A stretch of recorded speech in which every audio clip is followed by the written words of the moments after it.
What can sci-fi teach us about the real world?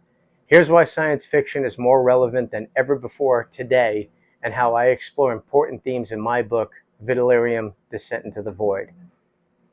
Science fiction isn't just about adventure and cool new technologies.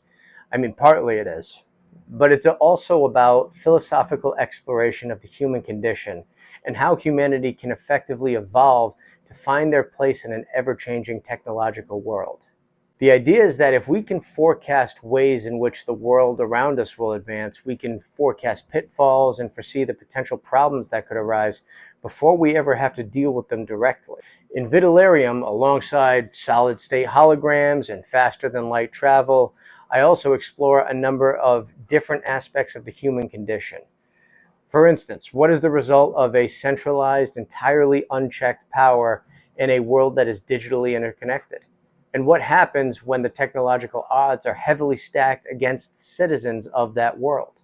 In Vitellarium, the government has devolved into a uniparty under the Coalition for Prosperity. But to get to this stage, the division amongst the previous parties had digressed to a point where basically two entirely different versions of reality were displayed in the media. Sound familiar?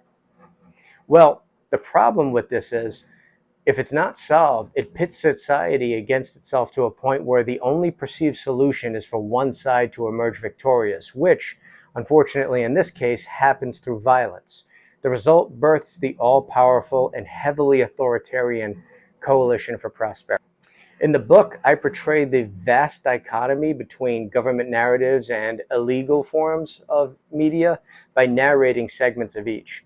The government narratives are disseminated by Jennifer Bain, who is the state-run media news anchor, while Cyrus Boland, on the other hand, who is kind of a pirate radio host of sorts, postulates on what is really happening based on his own research as he broadcasts from an undisclosed location in hiding.